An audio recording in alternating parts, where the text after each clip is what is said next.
So we started in like 2017, 2018. We started rolling filming by the end of 2018. Thank you. We found people for the film by meeting them at rallies and public events and public meetings and all sorts of places, really. And we didn't do any secret filming. We presented ourselves honestly and who we are. It was an important part of our sort of reporting to be just present ourselves as we are. And some people Googled us and some people didn't, and some people asked us questions and some people didn't. And we ended up filming about a dozen people across the country.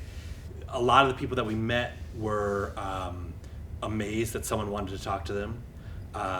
People, we'd be like, well, we don't work for CNN, and I'd explain, what it is to be an independent production company, and they'd be like, oh, you're a mom and pop business, so you get it. That we got that a number of times. Yeah. I don't know if this is enough. It's fine. I can shout. Yeah.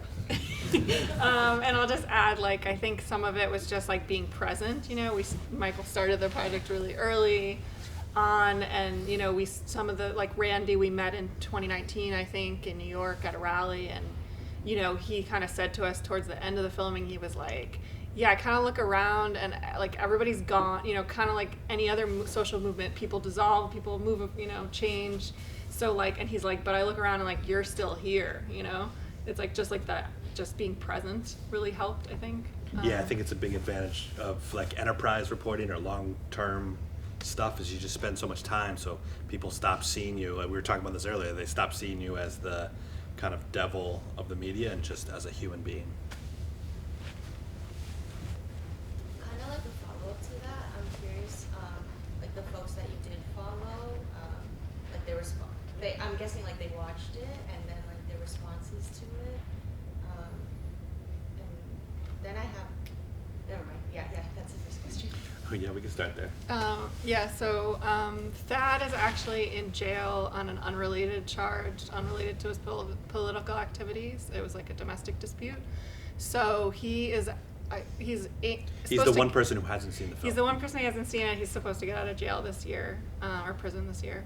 And Randy saw it, and what did he say? He thought it was accurate.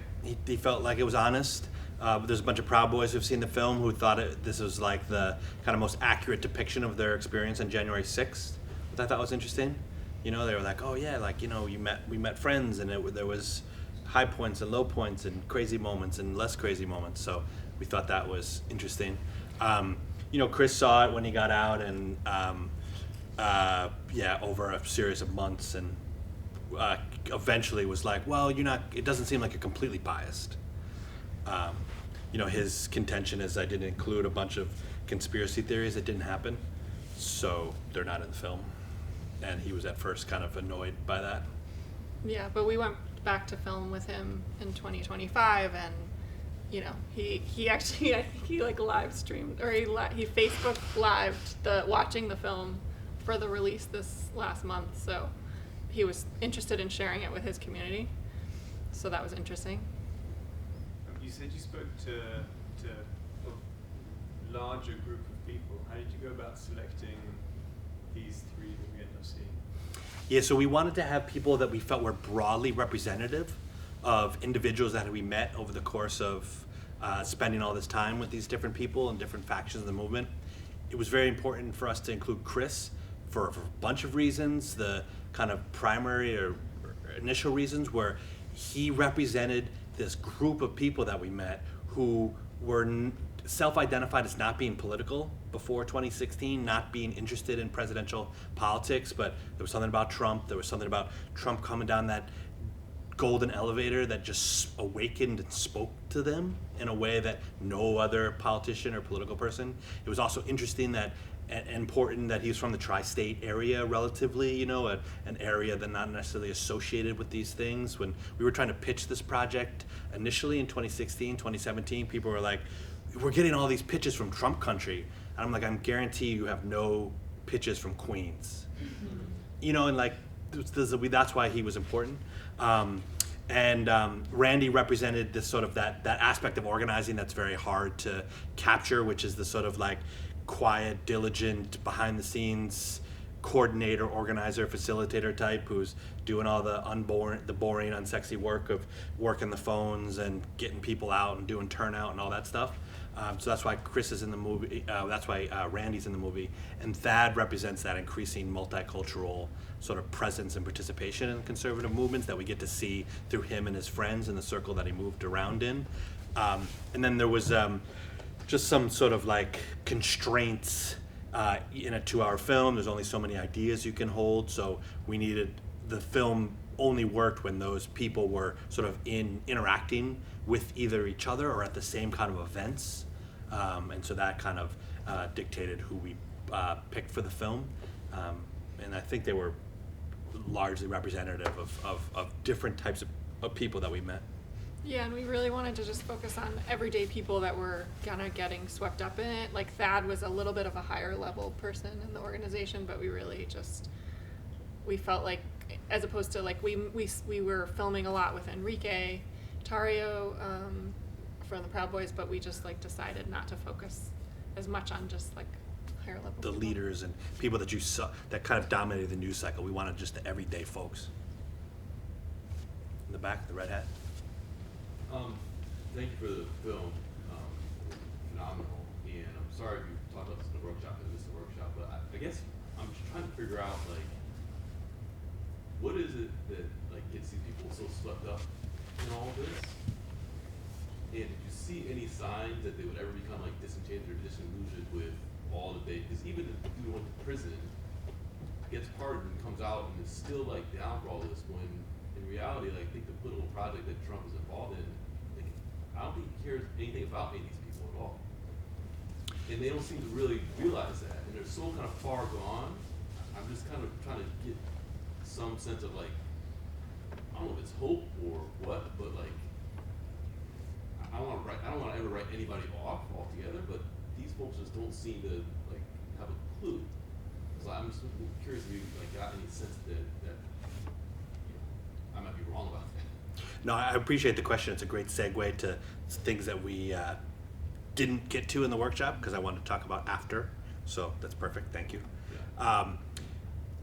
I think what we tried to convey in this film is that, and curious to see how this lands with you, is that these individuals aren't driven by ideology. They're looking for community, purpose, and meaning largely.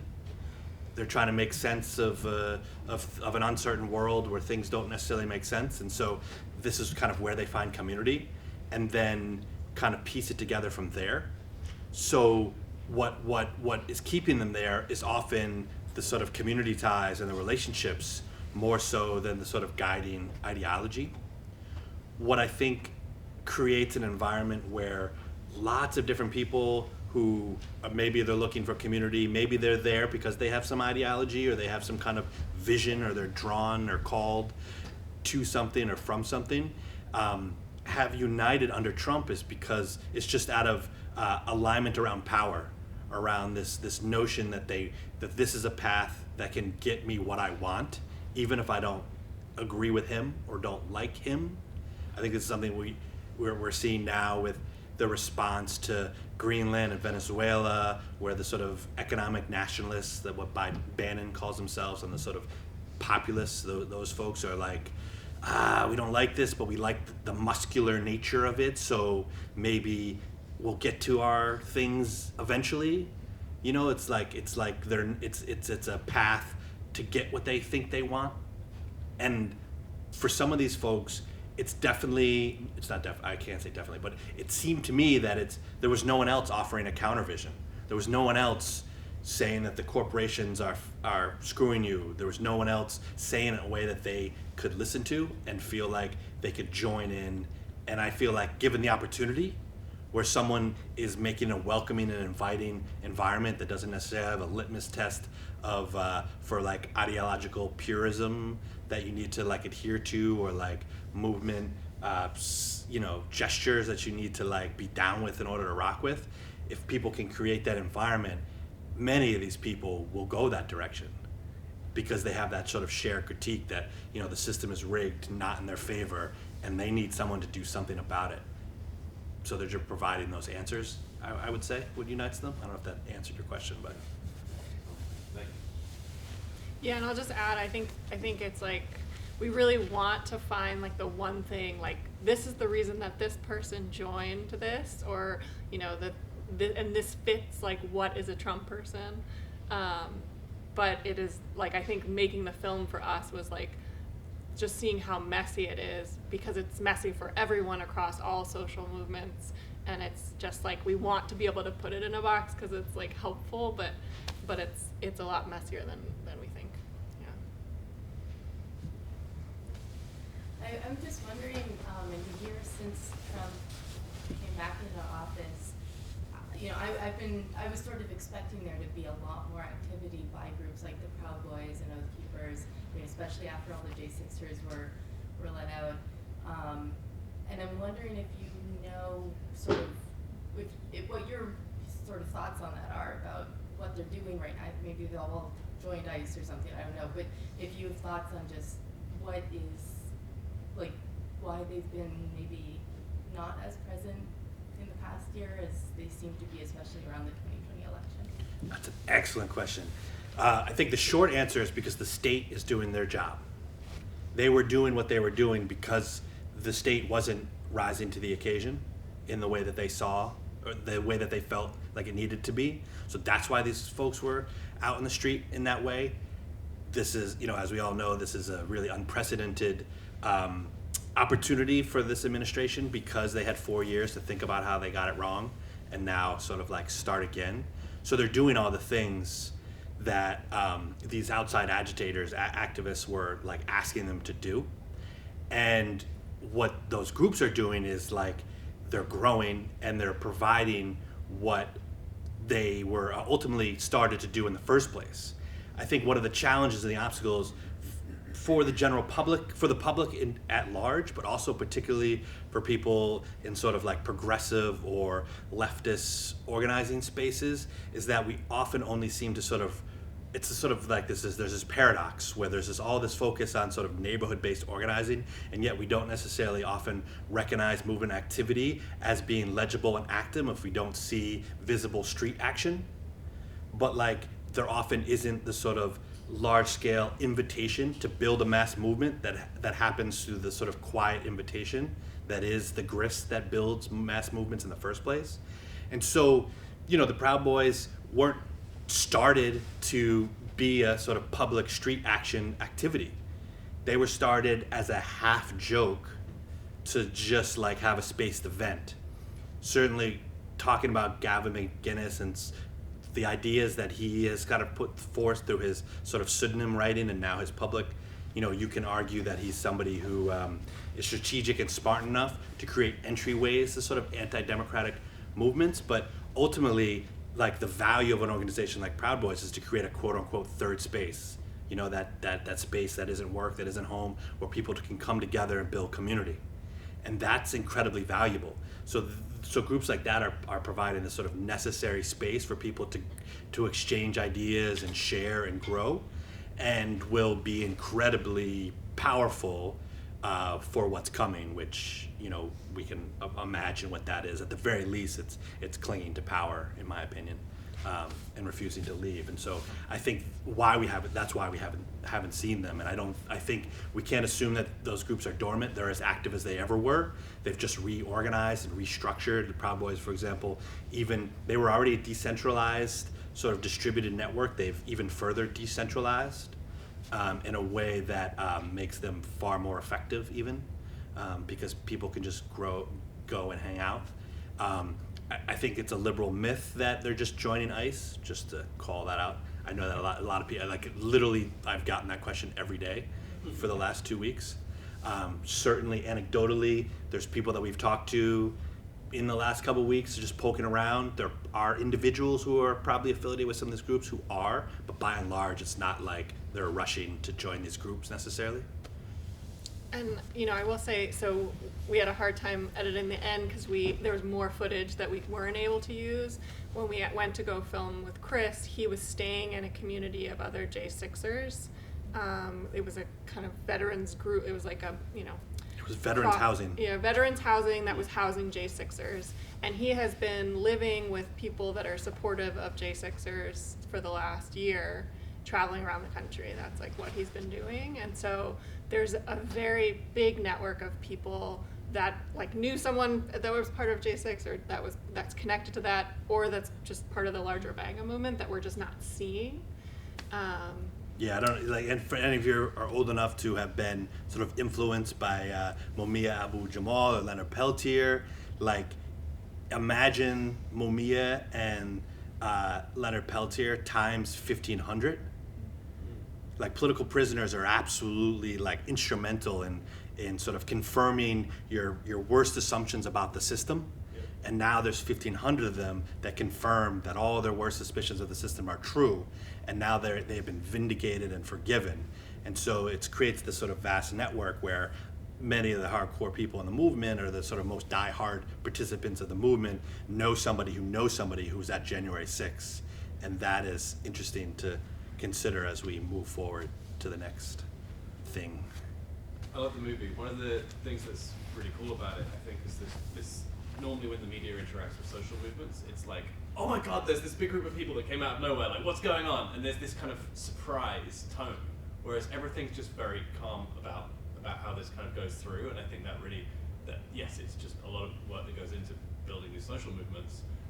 There's two direct actions in the movie. Obviously you have the paint job, and then you have the kind of, it's like the kind of from the sublime to the sort of the ridiculous to the sublime. I don't know. It's both of these things are kind of, well, one of them is a quasi-crime. I don't know if it's a crime or not. I guess the cops kind of investigate a little bit. It's a crime. It's a crime. Yeah. Okay, cool. Yeah. You had kind of him being there, like setting it up, and then goes and does the crime, and then you have the aftermath, and then you have the same thing with J6.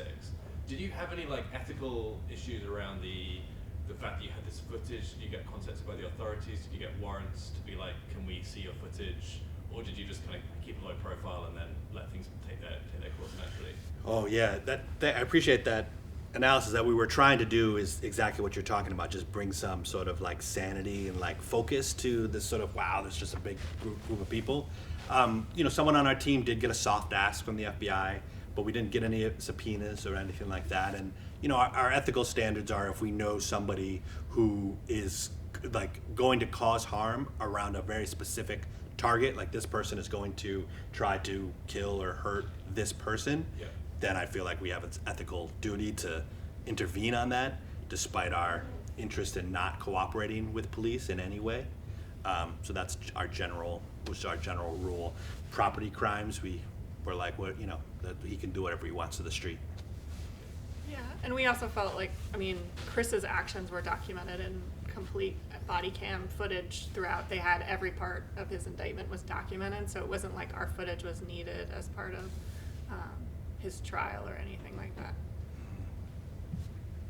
Yeah, a question ago you had mentioned the freeing political prisoners. Another thing that I would associate, like I personally would associate with black movements, is them yelling Uhuru, and I like know the Uhuru movement. Yeah. I'm curious about what is going on with that overlap. Do you see that anywhere else? That was like a bit jarring. Yeah, that's another one of those Proud Boy things that just like they claim. I don't know if this is like we spent a bunch of time with some of the original members. Proud Boys comes out of Brooklyn. A lot of the sort of original guys live on Long Island now. He started it when he was at Vice. I think he might have just left. Gavin might have just left Vice at the time.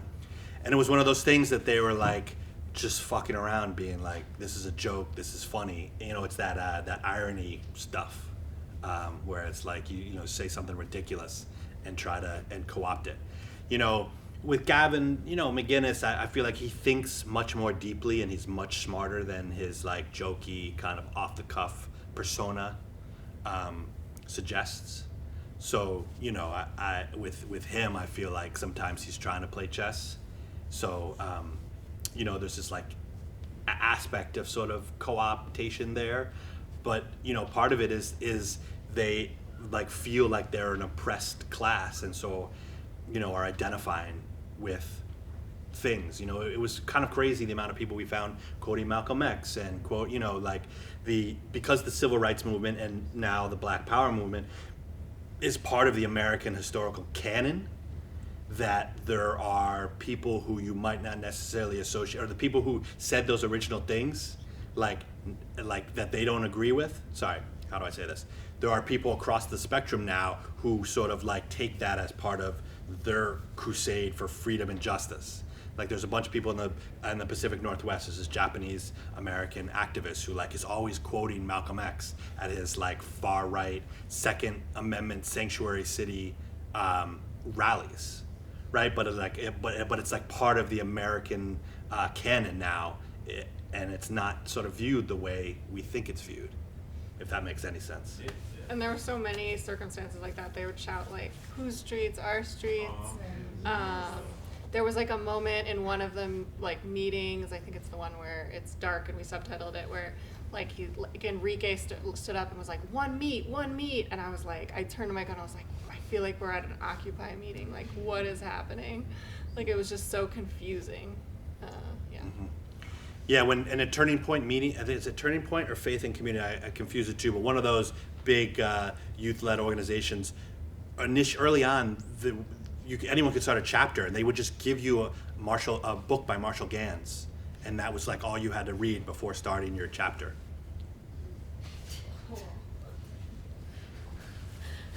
Thank you very much. The film was really excellent. There were different things that came across very clearly. You just mentioned the need for community, but real anger, dispossession, and a very strong sense of nihilism. If you went to social movements on the other end of the spectrum, on the left, would you find exactly the same themes? And if so, my question is, what way forward for the US? I mean, if the same themes are just being lived differently in different social ends of the spectrum, what's the way forward? Yeah, I would say that it's in my personal anecdotal experience, it's been similar in sort of left and progressive spaces, that there is a whole segment of people that are drawn to those movements because they're looking for community, they're looking to make sense, they're sort of ostracized or alienated from their family or communities because of various factors, so that's certainly similar. I think the similarity is we live in a populist moment. I feel like that word is kind of so overused that it doesn't have meaning anymore in some ways, particularly because it's so associated with right-wing populism. But I feel like one thing, it's funny to see the oligarchs sort of seated at the inauguration, because one of the things we just heard over and over is people trying to look for Amazon alternatives. There was a lot of people trying to like support small businesses. So there's this same critique that the political system is so captured by the billionaires and the corporate elites at the expense of working people. But it's the answers that are being provided around why that is and what to do about it where things obviously differ starkly.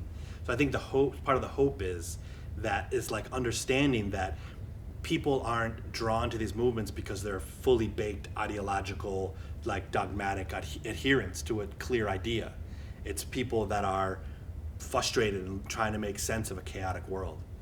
You know, so many of these people, I was talking to this earlier with somebody about MAHA, Make America Healthy Again. You know, there were so many people that are drawn to these movements by like the health and lifestyle and culture content on Instagram and TikTok. And that's a pathway in because they're just trying to make sense of things. And so I think that is encouraging.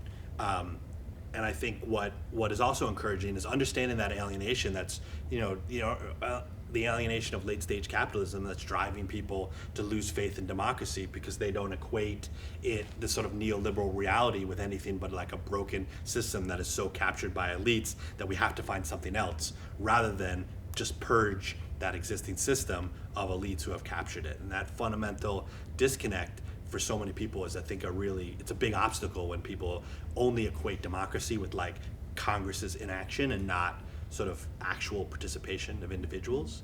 And I think understanding how multivalent and all these different factions that are present really helps people understand how many opportunities for intervention there are. Certainly, it's the lifestyle politics that get people caught up in, you know, doing things and following this person who does not care anything about them. Certainly that's a real thing to contend with. But like, people haven't seen an alternative that they feel they have access to. You know, one of the things we try to show in the film is that people are going to these things because they're fun.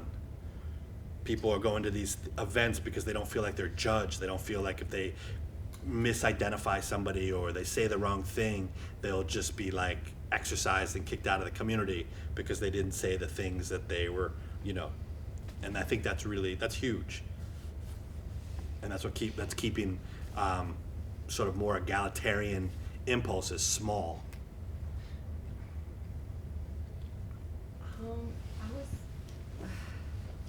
I just see so many contradictions about, it's like how you just said, right? That it's like, for someone to call out a truth. Yes, a lot of our money is being, a big money transfer, you know, from like the people to the corporations, and all these CEOs, you know, behind Trump. It's like, ta-da! Like, there it is. And then I don't know how many memes I've seen that it's like, man, if these folks could only go to therapy, you know? But that was also so clear in that he's like, you know, for his son and for himself and him being in prison again, you know, it's just, I guess my question is like, have you witnessed any of these folks change to be like, oh, snap, this is what I'm seeing. Like, what I'm seeing is like, it's not matching up. Like, I'm going the wrong way and changed, I don't know, turned around, I don't know. Definitely there's like a lot. I know just like watching the film I can see it all on your faces. But it's just like, there also is the hope, like, to start by just saying like, these are people, right? So they're like regular people, they have families, all their families don't always agree with them. I think it gets overwhelming when you think that it's like this person, this monolith, and this person that is completely unchangeable, never changes their mind. Yes, not every single person. I don't necessarily think the people in the film, they're going to change their mind dramatically, but you know, they're people, and so that's a starting point, which I think a lot of the left is just ignoring, and that's where we're failing. Oh, so I will go here too. Do I go first? Well, on that point, I think like also like you can understand the election of Mamdani also as a response to like trying to take a chance on something different. You know, like I think I'm an organizer, so I like have a lot of conversations with people, and they're like, I voted for Trump, and I'm like, okay, I'm not sure, I'll take a chance on Mamdani. You know, so it's like people's like ideas are not actually very super straightforward, and I appreciate that like that community is actually what's bringing people into these things. I had two questions. One was like a curiosity around like what brought you both like to this project, or like what you were seeing that brought you both to see this project as like a really important one. And then a second one is that like they have like a particular way of orienting to like armed violence or like physical violence that I feel like is very like striking, and I think maybe that's the like response to like, oh my god, like they're actually like ready to do, or like I'm curious what in the strand of conservatism, or you think like in this like particular political moment that is like leading, that is making that like so primary in how we're understanding like the conservative movement, because there was a time when like the conservative movement was more like, oh, we're like we're businessmen, and we're like, you know, we're your, you can trust us, we're like chill actually. So, and this flavor of conservatism feels so much more extreme. So curious what you think like where that is coming from, and like what's making that so like felt. Yeah, totally. So not to compare these directly to the Klan, but you know, the first sort of like organized, arguably the first sort of organized expression of Christian nationalism through that sort of theological dominionism was the Ku Klux Klan. Like arguably, I mean, people could argue revolutionary, blah, blah, blah, but like, was the Ku Klux Klan, and it was all about sort of like the being rooted in this very particular idea. And I feel like this is that militant wing of conservatism that has always been there. It's just had many different expressions throughout history. One of the reasons one of the frameworks that we entered this project was the understanding that America plate kind of Western Protestant culture likes to pretend like violence is this sort of aberration from the norm, not the core process through which the idea of first anti-Semitism created a scaffolding on which this concept of race was erected.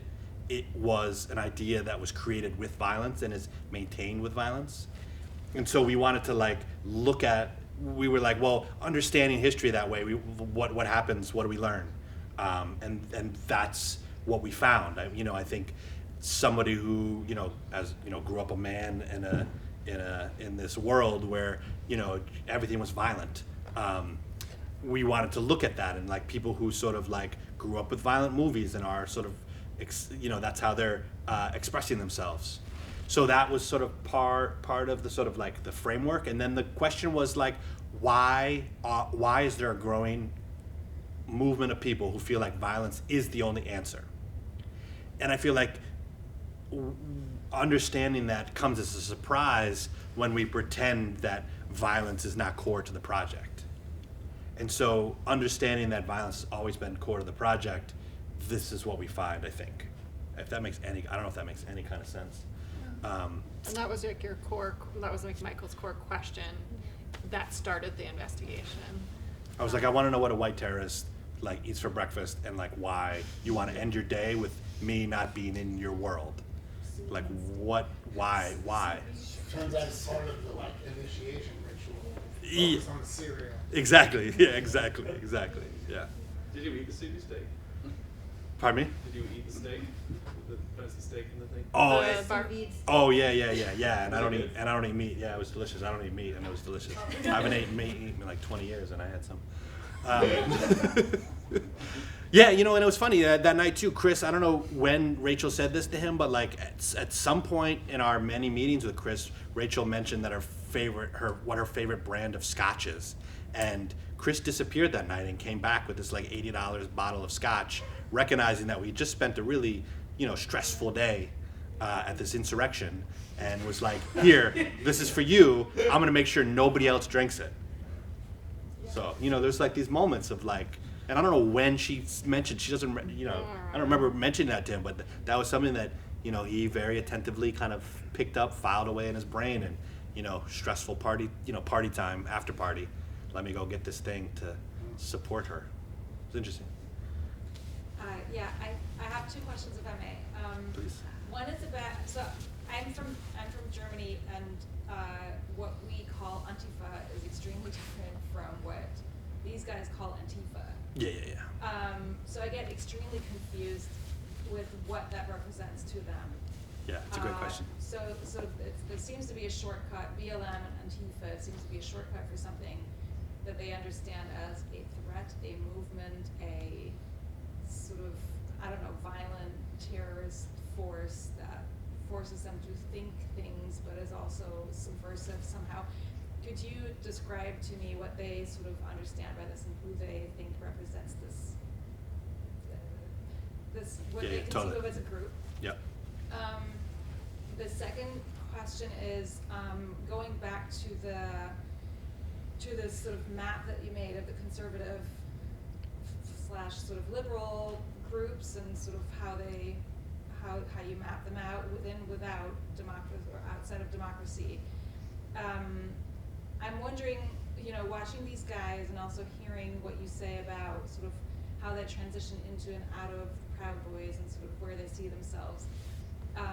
The way that I'm reading the news is there is within the conservative movements, there is a power struggle or sort of a cultural struggle going on, where there's a hegemonic sort of struggle over meanings of how white, how Christian, how violent, how inclusive this conservative movement should be. Where would you think that things have been going since you stopped filming, and sort of where do you see, which trajectory do you see us on? Because sort of this tech movement, this tech authoritarianism is not in here, but all of this is becoming a lot stronger, it seems to me. Mm-hmm. Yeah, so that starting there with that thought, people who look at democracies argue that we're in this period of authoritarian consolidation. I think what's surprising is how quickly it happened. And so I think what's happened is more people are realizing that their dreams are coming true, so to speak, of just completely gutting the administrative state and moving beyond democracy, whether or not they know what that means or not. I feel like more people have consolidated and found alignment beyond the bounds of what they conceive of democracy, and I think, or what we would consider democracy. Now, I think that a lot of them would say that they are fighting for democracy, but there is a string among them who would argue that then we need to destroy democracy in order to build it again. So I think that's also this sort of dichotomy that's like impossible to reconcile with, of people who like are actively like destroying democracy while they're claiming that what they're doing is in defense of democracy. That's obviously an oxymoron, but I think it's a reality that we're experiencing. I don't know if that addresses that. And Antifa. So I had this date in my head this morning. I forget it, but so America, like the word Antifa was not like part of American lexicon before, like really recent, like 2017, 2018. Like Webster, or one of the dictionary companies said it was like the word of the year. I think in one of those years, 2017 or 2018, because it was a word that like just had not existed in searches, but all of a sudden was like everywhere. And we talked earlier about sort of there's a question about what defines conservatism, and one of the things that arguably, I don't know if conservatives wouldn't say this about themselves, but you could argue one of the defining features of conservatism is it needs to stand against an other. Like part of the process of defining how to return to this imaginary past is to identify an obstacle to getting to that past. Maybe it's a group, that's the Jews, or it's it's some obstacle. And one of those obstacles is communism. And for the American conservative imagination, Antifa is its own word that is not an abbreviation for anything else. It's its own word that represents communism. And it represents this communist scourge that is like waiting behind doors to take over America and turn it into a Soviet republic. And for some people, there's no space between Stalin and Denmark and Stalin and AOC. There's no space, right? There's just like, it's like either that or it's nothing. So Antifa becomes this very convenient boogeyman. And we're connected to a bunch of like journalists who work mostly in nonprofit newsrooms, but at local newspapers. And we have this frequent like hair-pulling conversation around how to communicate to their readers about anti-fascism for people who are so, because you see if you watch Fox News for like a half an hour, I would literally like not leave my hotel room sometimes because I think Antifa's in the lobby about to take everything away from me by just watching Fox News for like 30 minutes. And people are it's so ingrained that even in like if you have 500 words, there isn't space to like explain that. Antifa's not. It is a thing, but it's not a thing. It's become this totally other sort of thing in the American conservative imagination. And I don't know if you saw the Antifa hearings, but it was wild for them. Jack Posobiec and some of these sort of like avowed sort of white nationalists talk about the roots of anti-fascism, which were absolutely accurate. They talked about, in Germany and they talked about the actual roots of it. And I was like, this is fascinating, this disconnect. This is amazing. Yeah. And if you're interested, our friend Chris Mathias just came out with a book To Catch a Fascist. Literally just today. Literally, and it's today, about the history yeah. of like anti-fascist. Yeah, it's about organizing. the recent history of anti-fascist organizing. It's called To Catch a Fascist. I think it's called To Catch a Fascist. His name is Chris Mathias. Used to be Beautiful at the book. His Huffington book Post. launch party is happening right now. What kind of guy is he? I don't know. He's a journalist. Okay. And Used to it's be about a- anti-fascist activism in the United States. And he talks about these groups and what they are and how they work in the United States context. I think we have to wrap, Yeah. unfortunately. Please help spread the word that people can rent the film, watch it at home, across North America and the UK actually. It's also available. And thank you for coming. We're really grateful, and we'll be in the lobby if you have.